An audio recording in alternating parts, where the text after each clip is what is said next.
ओम नमो भगवते वासुदेवाय नमः। दोस्तों, चैत्र मास के कृष्ण पक्ष की एकादशी तिथि को पाप मोचनी एकादशी मनाई जाती है। आज के दिन भगवान श्री हरि विष्णु की पूजा की जाती है। जो भी व्यक्ति पाप मोचनी एकादशी के दिन भगवान विष्णु की पूजा अर्चना करता है और उपवास रखता है, उसे हर तरह के पापों से मुक्ति मिल जाती है। दोस्तों, आज के इस वीडियो में हम आपको बताएंगे पाप मोचनी एकादशी पर किए जाने वाले कुछ खास उपाय जिनको करने से आपको चमत्कारी लाभ प्राप्त होगा। साथ ही आपको बताएंगे पाप मोचनी एकादशी का शुभ मुहूर्त, पूजा का मुहूर्त और पारण करने का सही समय। तो यदि अभी तक आपने वीडियो को लाइक नहीं किया है तो कृपया वीडियो को लाइक कर दें और चैनल को सब्सक्राइब कर लें। पांचांग के अनुसार वर्ष 2025 में चैत्र महीने के कृष्ण पक्ष की एकादशी तिथि का प्रारंभ 25 मार्च की सुबह 5:05 पर होगा और एकादशी तिथि का समापन 26 मार्च की सुबह 3:45 पर होगा।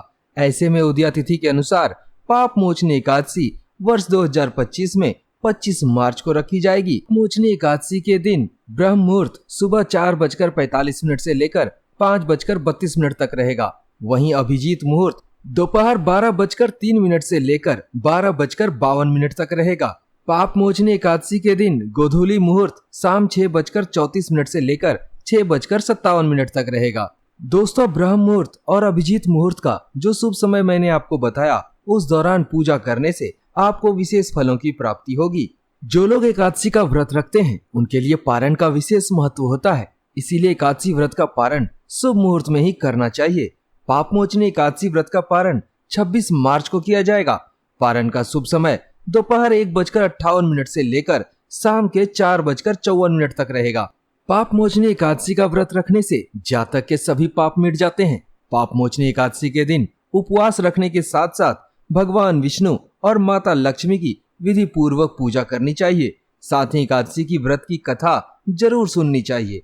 ऐसा करने से घर में हमेशा धन संपत्ति और सुख समृद्धि का वास रहता है। जो लोग सच्चे मन और सच्ची भक्ति से पाप मोचनी एकादशी का व्रत रखते हैं, समस्त पाप नष्ट हो जाते हैं और जीवन में सुख समृद्धि और धन की प्राप्ति होती है। दोस्तों, पाप मोचनी एकादशी का व्रत रखने से कई बड़े पाप जैसे कि ब्रह्म हत्या, सोने की चोरी, मदिरापान जैसे पापों से मुक्ति मिल जाती है। साथ ही इस व्रत को करने वाला व्यक्ति समस्त कष्टों से मुक्ति पाकर इस संसार का सुख भोगता है और अंत में मृत्यु के पश्चात उसे मोक्ष की प्राप्ति होती है।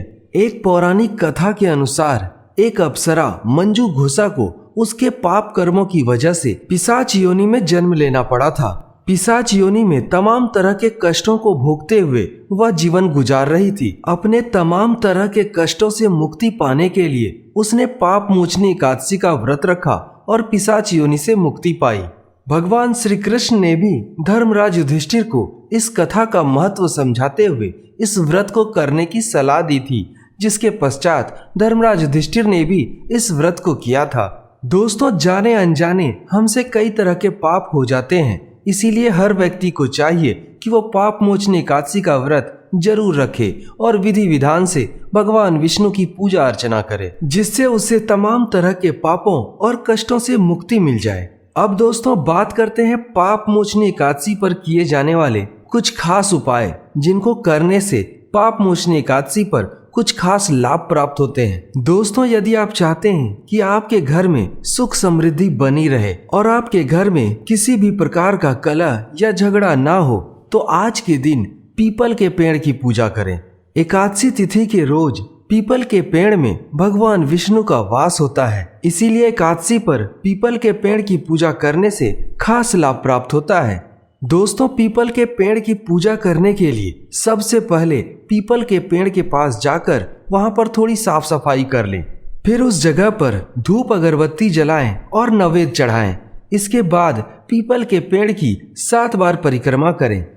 अब एक लोटे में जल लें और उसमें थोड़ी सी चीनी मिला लें। इसके बाद आपको इस जल को पीपल के जड़ में अर्पित करना है।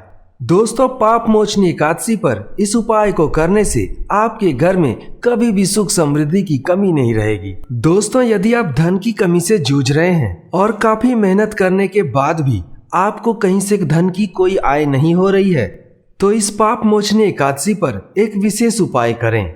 आपको करना यह है कि एकादशी के दिन सुबह भगवान विष्णु की विधि विधान से पूजा करनी है। फिर आपको दिन भर व्रत रखना है और रात के समय भगवान विष्णु के समक्ष 9 बत्तियों वाला दीपक जलाना है। यदि आपको 9 बत्ती वाला दीपक नहीं मिल रहा है तो आप 5 मुख वाला दीपक भी जला सकते हैं। दोस्तों, एकादशी पर इस उपाय को करने से माँ लक्ष्मी बेहद प्रसन्न होती हैं और इस उपाय को करने वाले व्यक्ति के घर को धन धान से भर देती हैं। दोस्तों, यदि आपको नई नौकरी की तलाश है और काफी परिश्रम और काबिलियत के बावजूद आपको नौकरी नहीं मिल रही है, या फिर आप चाहते हैं कि आपकी नौकरी में तरक्की हो जाए लेकिन काफी वर्षों से आपको कोई तरक्की नहीं मिल पा रही है, तो इस पाप मोचनी एकादशी पर एक विशेष उपाय करें। आपको करना यह है कि बाजार से एक कच्चा नारियल लाना है। आपको ध्यान इस बात का रखना है कि इस नारियल में पानी होना चाहिए। साथ ही आपको 8 बादाम लेकर के आना है।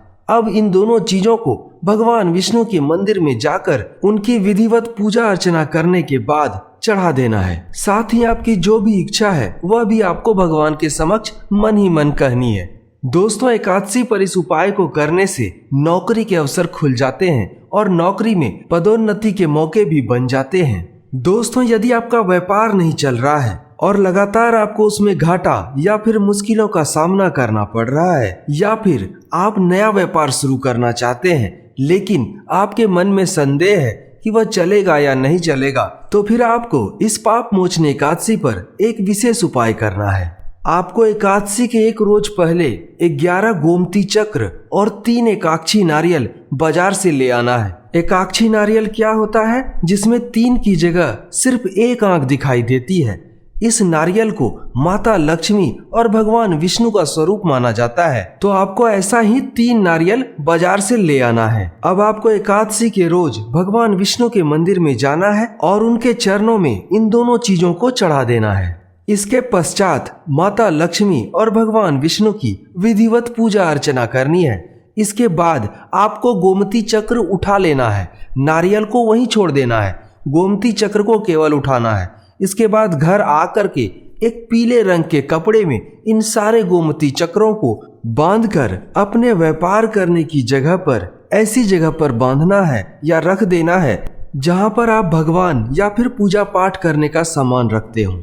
दोस्तों, आपको ध्यान रखना है कि आपको किसी पवित्र जगह पर ही इन गोमती चक्रों को पीले कपड़े में बांध कर रखना है। दोस्तों, एकादशी पर इस उपाय को करने के बाद आपके व्यापार में जल्द ही दिन दूनी रात चौगुनी तरक्की होने लगेगी और भगवान विष्णु और माता लक्ष्मी की कृपा से घाटे में चल रहा व्यापार भी लाभ में आ जाएगा। दोस्तों, इन उपायों को श्रद्धा और भक्ति के साथ इस एकादशी पर जरूर करें, इससे आपको अवश्य ही लाभ प्राप्त होगा। तो सभी भक्तजन एक बार प्रेम से बोलिए, भगवान विष्णु की जय, माता लक्ष्मी की जय।